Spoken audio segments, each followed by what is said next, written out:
Okay, so I'm going to begin my presentation. Today we're going to explore transformative learning and its critical role in vocational education. And when I use the term vocational education, I am referring to programs where students require really specific practical skills in order to be successful in the field. So my program that I am an instructor in, early childhood education, is considered a vocational field. Other examples would be healthcare professions and trades. So as instructors, we are really familiar with the idea that adult learners need to acquire skills to succeed in their professions.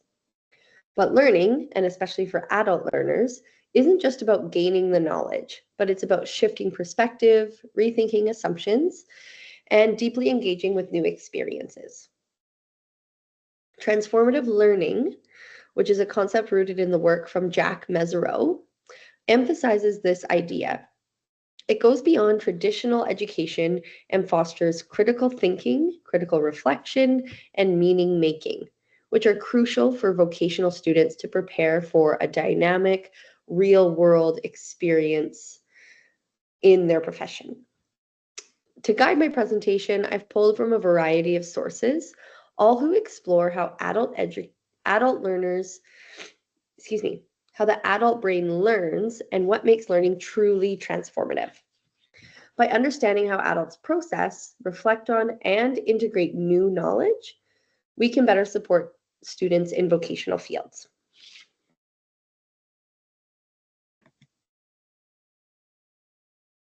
So, what is transformative learning? It's not simply about acquiring the technical skills, but about changing the way learners think, the way they process information, and the way they see the world. Mezereau defines it as a learning process that involves a fundamental shift in perspective, typically triggered by a disorienting dilemma, which is an experience that challenges previously held beliefs of a student. For example, vocational students entering a workplace might face scenarios that challenge their assumptions about the way they should engage in the field, which requires them to think critically and adjust their approach. Taylor and Marno highlight adult learners do not enter the classroom as blank slates, as we know, but they bring with them a wealth of prior experience, values, and a varying of perspectives that influence the way they take in that new knowledge. This is why transformative learning is particularly powerful in adult learning, but also in vocational education, because it bridges existing experiences with new professional expectations. Brookfield reinforces this as well by discussing how critical reflection allows adults to challenge their ingrained assumptions, making learning more meaningful and adaptable. Furthermore, lifelong learning is increasingly necessary for professional success. The Harvard Business Review emphasizes how today's workforce must continually adapt, underscoring why transformative learning is not valuable, but it's also essential. My research also explored some more practical contexts. Cranton provided some real-world applications of transformative learning in adult education. So she reviewed some specific strategies around this, such as group dialogue, individual self-reflection, and experiential learning, like a practical placement, which helps adults shift their perspective and engage with the learning on a deeper level. So the concept of adult learning is grounded in neuroscience. Research has shown that the brain remains adaptable throughout life due to what's called neuroplasticity, which is the brain's ability to rewire and form new connections in response to learning and their experiences. And this is why adults can continue to learn and develop new ways of thinking, making transformative learning not only possible, but a highly effective way to become that meaningful contributor to your profession. One key learning factor that was discovered when I was researching this topic was emotion. So Dirks argues that learning is not just a cognitive process, but also an emotional one. and that adults retain information better when they have a personal or emotional connection to it.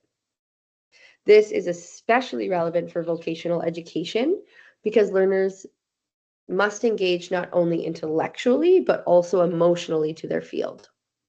So as an early childhood educator, as well as other caring or helping professions, practitioners build relationships with their clients or with the people that they work with. So that requires a professional to have the ability and capacity to build trust, respect, and genuine connections with people, which would require them to have that emotional capacity in their engagement. This demonstrates the importance of Dirk's discussion around emotional connections in learning. Excuse me. Learning is most effective when it is active, when it's engaging, and when it's personally meaningful.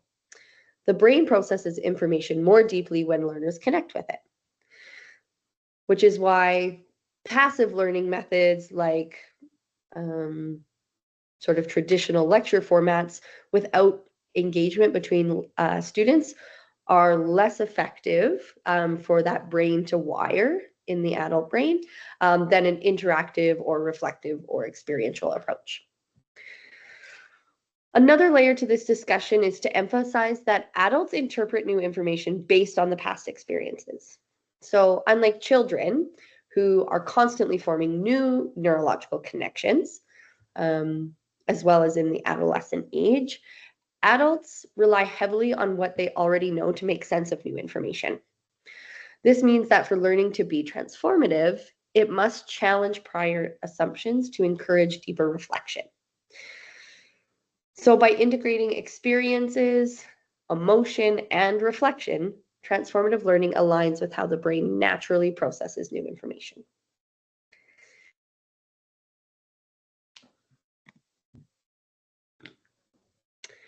Transformative learning does not happen automatically, though. It follows a process that involves critical questioning, reflection, and perspective transformation. One of the key aspects of this process, as I mentioned earlier, is the disorienting dilemma. This experience is what forces a learner to reconsider their existing beliefs and assumptions.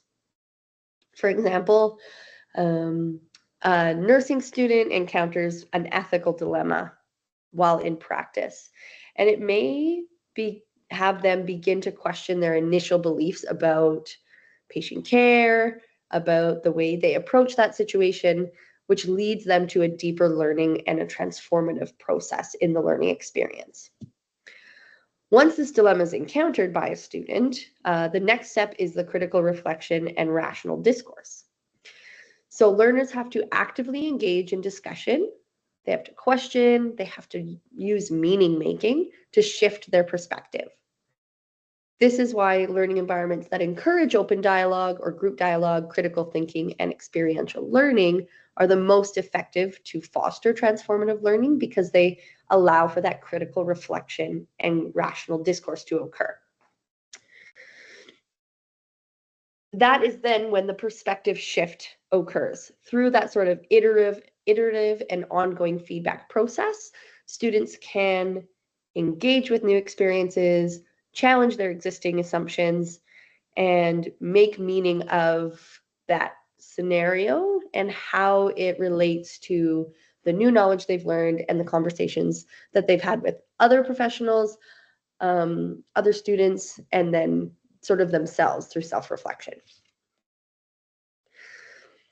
So this idea is also built on through how transformative learning contributes to cognitive development. So again, it's about developing that ability to think more complexly and critically, which is crucial in fields where professionals must constantly adapt, problem solve, and reflect on their practice.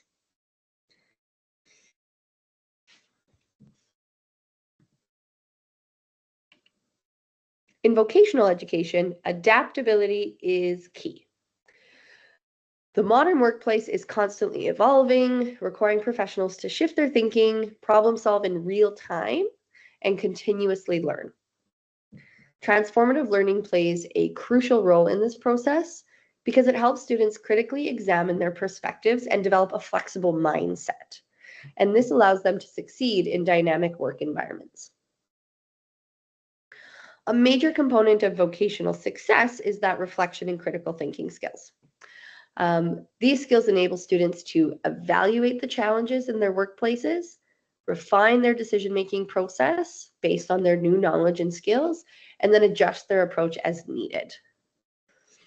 The Harvard Business Review also reinforced this concept, emphasizing learning agility, which is the ability to acquire and apply new knowledge. And one of the strongest predictors of long-term career success is this ability to be adaptable and have a flexible mindset in real time. Additionally, a growth mindset fosters resilience. In vocational settings, students inevitably encounter difficulties, whether it's working through a challenge, handling constructive feedback, or adapting to new industry standards. Students really need to build that capacity of resilience to continue to adapt and move throughout the work environment. So a transformative learning approach really encourages students to view these challenges as opportunities for growth rather than barriers to continue to progress in their field.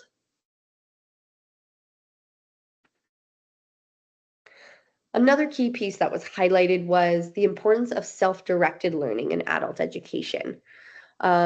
Rather than passively receiving information, adults learn best when they take ownership of their learning, when they engage in self-reflection and apply their knowledge in a practical way. So vocational programs, I would say always, have sort of a practical component attached to them or a practicum placement. And that space is where learning is brought from theory to practice. And that's where that transformative learning process has space and time to really grow for the student, and gives that student really the ability to make mistakes, to learn, to adapt, to continue to build that flexible mindset. For example, in early childhood education, transformative learning is really essential because it requires students to understand child development from multiple perspectives. Right? We have varying frameworks and ways of working with children that you need to gather as a new knowledge base and then sort of make adaptations or pull from where it feels applicable and relevant based on the context of the individual children that you're working with. It also allows students to challenge biases and traditional approaches. Many students have their own families, and of course, all students grew up in a family. So what were the traditional approaches or the familial approaches that were used in the home environment, and are the practices that are demonstrated as best practice in early childhood challenging any of those experiences from their own childhood? So transformative learning really allows students in a space that is safe and responsive to explore that. Students have to develop empathy and adaptability working with children, and that flexibility, again, learning to respond to unpredictable situations. Children or people, right, vocational programs working with people in general, people are individual. They can be spontaneous. They can do things that we don't expect. So really having that capacity for and that opportunity for transformative learning is a requirement to be successful in this field. These types of fields, excuse me. Okay. So, as mentioned, transformative learning is most powerful when it's rooted in the real world experience. So Kolb's experiential learning cycle is a great framework for how learners engage with new knowledge as it relates to this idea of real world experiences. So concrete experience is direct engagement with the task or with the real world situation. So that would be like a practicum placement. Reflective observation is where you think critically about that experience. So that's where self-reflection through sort of seminar platforms and things like that would come into play. Then there's abstract conceptualization. And this is where students connect the experience to the broader concepts or theories or principles that are being taught. So in theory courses in the vocational education programs, you can then take that knowledge, you would aim to apply it in your concrete experience, you reflect on those observations that you've had during that experience, and it allows students to have that conceptualization of this is what this concept looks like in practice.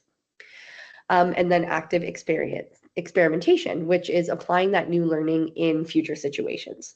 So again, practical experiences, they typically happen per semester. And so as students continue to build their knowledge from sort of introductory to developing to mastery, then they continue to have those learning cycle experiences where they can have that experimentation of what they've learned and how they want to apply it differently in the future. Hands-on learning activities help students internalize concepts and make meaningful connections between the theory and the practice. So it doesn't always have to be in practicum that this transformative learning can happen. It can be in the classroom setting as well. So having lots of different hands-on learning or application opportunities while engaging with the content can be a really helpful tool to have students demonstrate that deeper understanding of the content. But practicums really provide such a valuable space for that to occur as well. And so, yeah, so as mentioned, right, this workforce is constantly changing. Professionals have to continually adapt. They need to acquire new skills, right? Professional development is also a component of this discussion, where if you have that ownership of your learning, if you encourage and are motivated by meaning making and adaptable thinking, you continue to learn, you continue to build your knowledge while in practice in your profession. And this aligns directly with experiential learning models that prioritize adaptability and practical skill development. And these areas are what are so important for students to have the ability to explore transformative learning.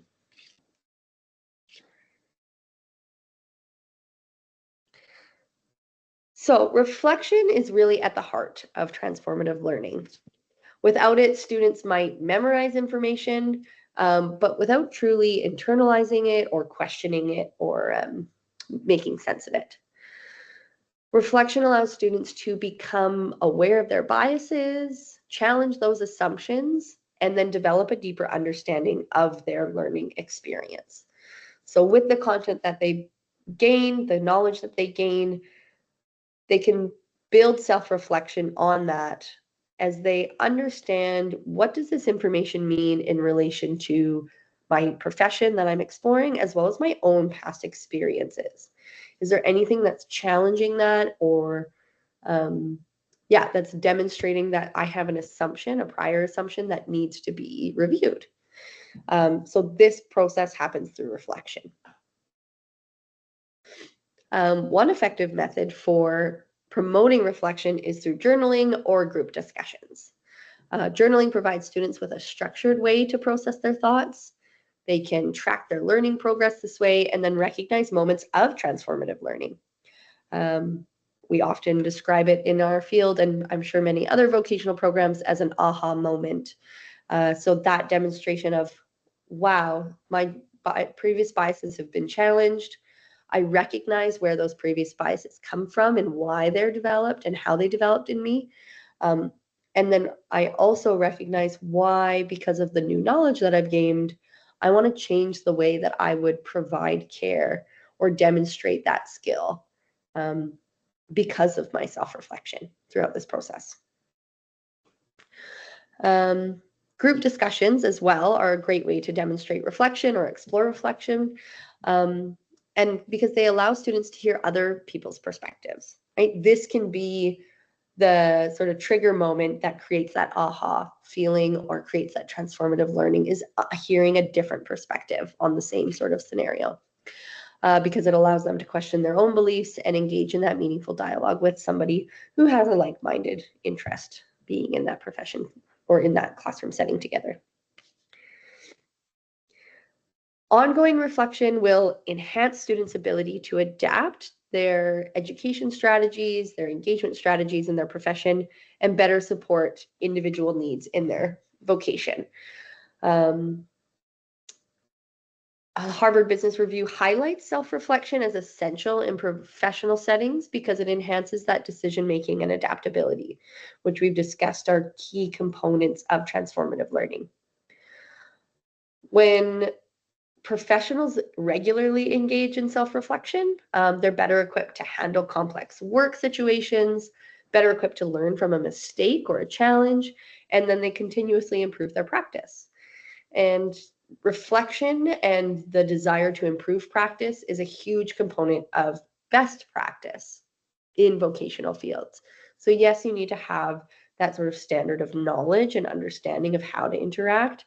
But if you're not reflective, if you don't have the capacity to learn from past experiences and adapt and create new processes or new skills, then you're not going to be able to be responsive to the environment and to the context that you're working in.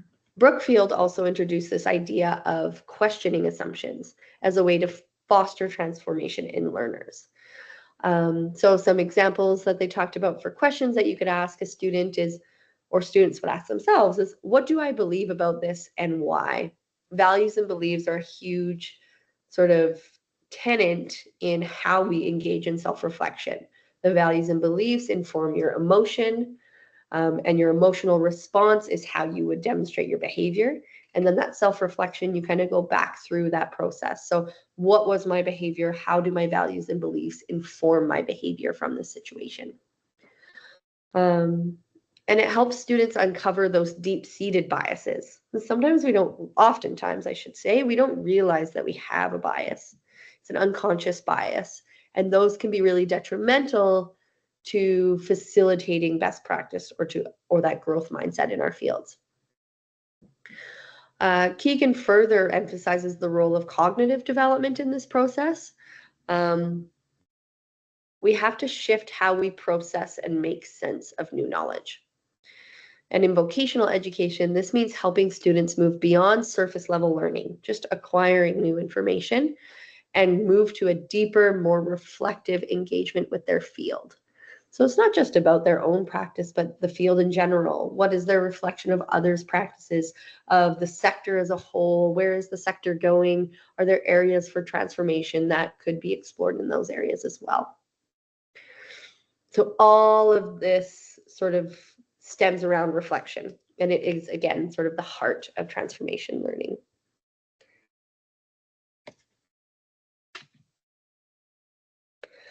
So another way to explore this topic of transformative learning, I found a framework from James G. Henderson, and this is the 3S understanding framework.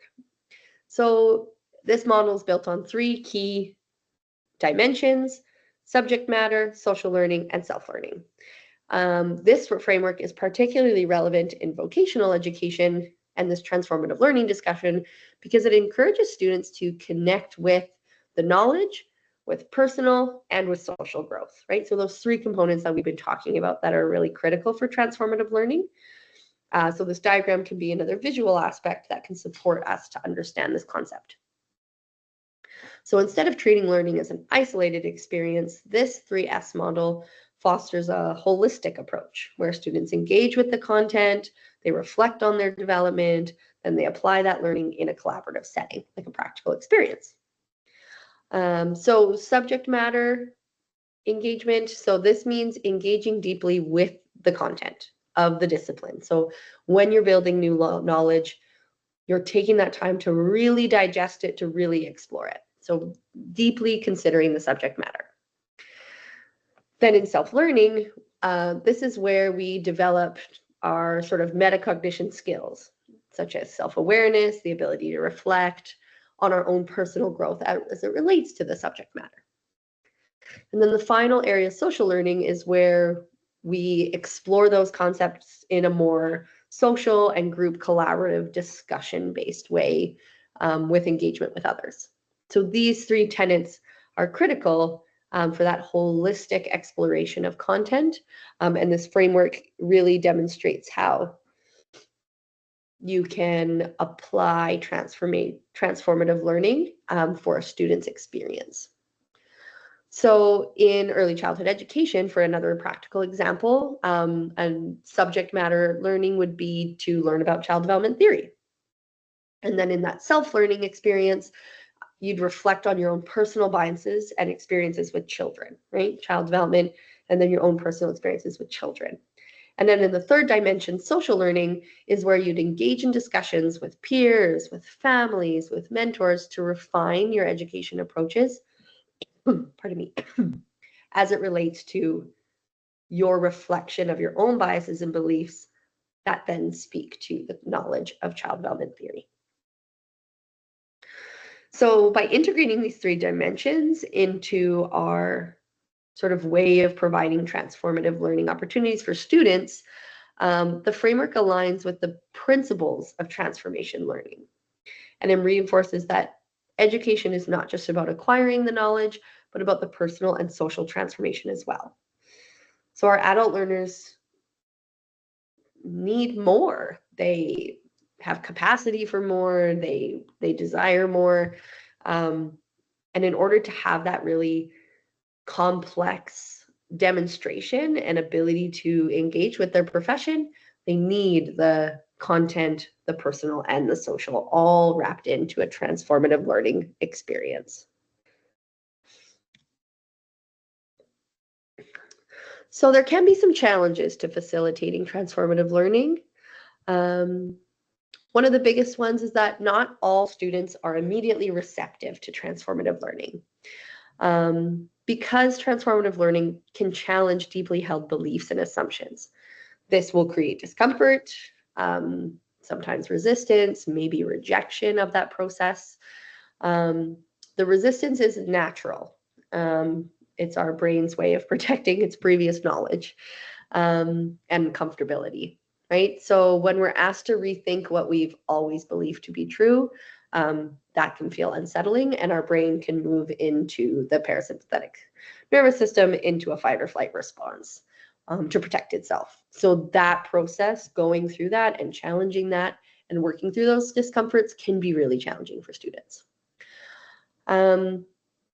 This reaction ties into the concept of cognitive dissonance, which occurs when information conflicts with existing beliefs, forcing for individuals to reconcile the two. In vocational education, this happens when students interact with new perspectives that challenge their prior experiences. And this is very common, especially in early childhood education, because many students who enter the field, their predominant experience with children is their own childhood. So there's a lot of value, belief, and deep-rooted emotional connection to the way you engage with children based on the way they were engaged with. And so if that challenges the best practice as they're in the field, learning about the content and the knowledge, this can create often areas of discomfort or that cognitive dissonance. So as instructors, how we can support students through this process is to encourage open dialogue. We give students space to express that discomfort, acknowledge it, name it, and then discuss their perspectives and how that can help them to process a new idea. We can provide mentorship. Having experienced professionals guide students through the learning processes helps to normalize discomfort of transformation. This is especially prominent in that practical experience or the practicum setting. To have really ongoing and supportive strength-based mentorship is really critical. And then allowing that time for reflection. So reflection, again, is what helps us make sense of new perspectives. And scholars that I explored, they noted that transformation is, again, it's not instant. It requires time, processing, and emotional engagement, which can be taxing, and it definitely takes time. So we need to ensure to allow it as instructors. But by implementing some of these strategies, we can help students navigate the challenges of transformative learning while still respecting their individual journeys, as sometimes it can take longer for some than others. So to make transformative learning more accessible and engaging, we need to incorporate methods in our classrooms to help students connect these new concepts to the real-world experience. So some examples of strategies would be case studies and storytelling. And it's a great way to make abstract concepts feel relatable, is when you create a real-world example through a case study. That helps students make connections emotionally to the material as well, which is, again, a critical component of transformative learning. Role-playing or active learning as well is a really great strategy. And students sort of step into that real-world scenario. They practice their decision-making in the real time through role-playing. And Kolb's experiential learning cycle supports that approach because it emphasizes that learners need the opportunity for learning to happen more effectively because they actively participate in the process versus learning being provided to a student. So they need to be active members of that space. Adult learners will benefit from that hands-on interactive learning experience. So yeah, and then the final kind of piece, I guess I'll say, around practical strategies. I mentioned mentorship, but a mentorship program, something like a community of practice, is another great strategy to support vocational students to explore that transformative learning process. Hands-on experience fosters that professional confidence and adaptability. So again, it allows us to grab it, to feel it, to explore it, to understand it in a more meaningful, emotional, social way. And that allows students to build the confidence and the competence around the content so that they can really make sense of it, provide self-reflection on it, and then demonstrate it in real-world experiences.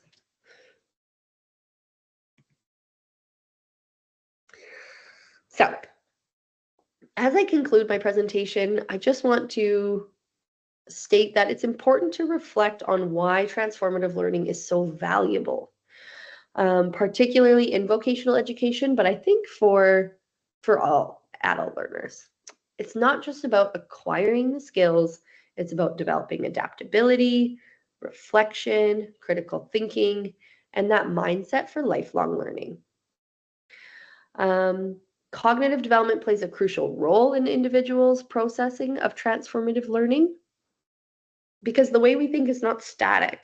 It evolves over time. Transformative learning is not a one-time event, but an ongoing journey.